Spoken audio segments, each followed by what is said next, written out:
sort of like show you how we got where we're at today with some of the stuff that has gone down today. Africa, and you can see the size of it, and Europe, you can see the size of it. Then one would say, how did this little group of people beat this big group of people? First of all, this big group of people didn't invade this little group of people with an intent of killing or destroying them. Indeed, didn't invade them at all. But this group of people invaded this group of people with the intent of killing and destroying them. In the 1890s, there was a big conference in Europe. Anybody know what that conference called? It was a conference on Africa. It's called the Berlin Conference. When you study Africa, you will find that the First World War was fought over Africa, and so was the Second World War. Of course, you'll be confused, and somebody will tell you the Second World War was fought over the Jewish presence in Europe. That's not true. What happened to the Jews was a historical incident, but that's not why the war was fought. They'll tell you the First World War was fought because somebody shot the Duke of Austria, and in the history book that lie is perpetuated, the shot that was heard around the world. Have anybody ever heard the shot that was heard around the world? You know about the shooting of the Duke of Austria? Have anybody ever explained who shot him to you? Have they ever explained to you why the Duke was shot? Have they ever explained why shooting this Duke would start the First World War? They just throw it out there. The shot heard around the world, the killing of the Duke of Austria, and somehow that is equated to being what started the First World War. But no one goes back to the 1800s. And no one goes back to the white missionaries all over Africa who's posing as missionaries but sending back logistical information on what river is the best and most navigable, where is the mineral, the geologists they are sending back, where is the mineral resources. Others are saying, what is the best farmland, and so forth and so on. So in 1890, they decided to invade Africa. And what should be called the First World War takes place starting in the 1890s with the attack on Africa from the north by the French, from the northeast by the British, from the Horn by the Italians and the French, from the west by the Spanish and the Portuguese and the French and the British, from the central west by the Belgians, from the south by the Dutch and the Finns and the Germans, and from the east and southeast by the Germans.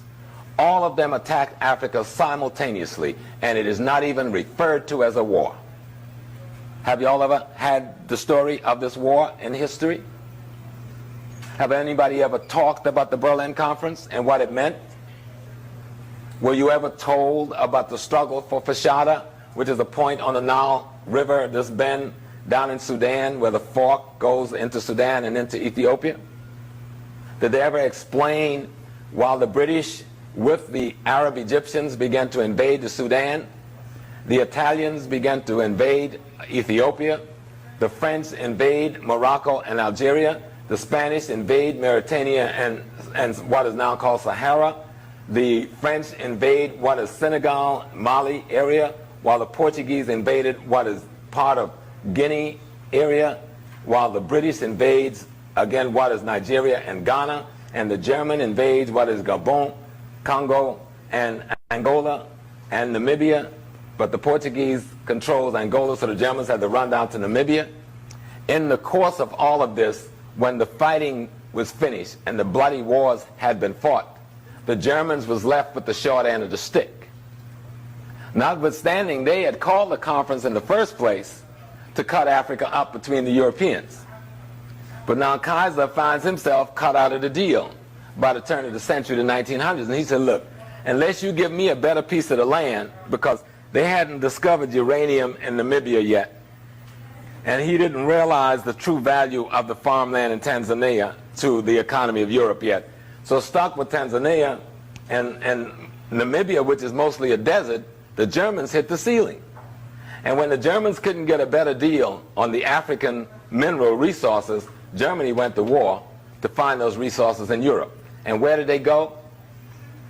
They went after what? Alsace-Lorraine in France. What mineral resources is there? Or Alsace-Lorraine? The coal fields of Europe is in that part of France. They went for Poland. What is in Poland? The timberland of Europe is in Poland. And then they went for the Rhineland. What was in the Rhineland? The best farmland, or the breadbasket of Europe. That's what Germany did, because they cut Germany out of a significant piece of Africa, with French getting the cream of the crop and the British getting significantly next to the French. The Portuguese had Angola and Mozambique and the Guinea-Bissau and the Cape Verdes. So Portugal was sitting nice with its big sugarcane plantations and its mining and so forth. The British were sitting nice because the British ends up in Sudan, in Egypt, in Kenya, and Uganda, while the Belgians got the richest of all.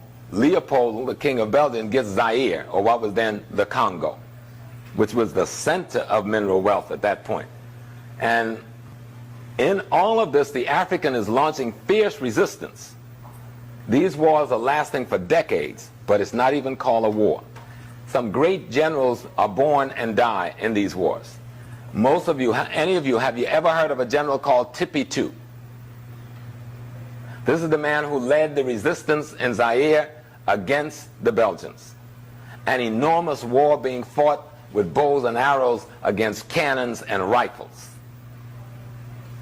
The extent to which they defended their territory is enormous to understand, and would have won the war had it not been for the death and the assassination of Abdullah, who was the leader of the Sudanese forces once commanded by Muhammad Ahmed, who's called the Mahdi.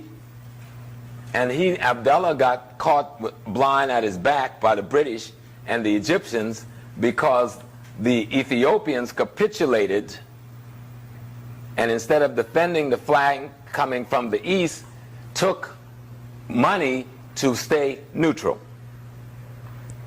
And that was predicated on some funny relationships between the Italians and them, because Ethiopia had a Christian theocracy governing it, and the people they were fighting were Christians, so they found some brothership in this Christian relationship, and because of that, and it's being surrounded by Muslims, it capitulated and did not defend the back of the armies of Abdullah.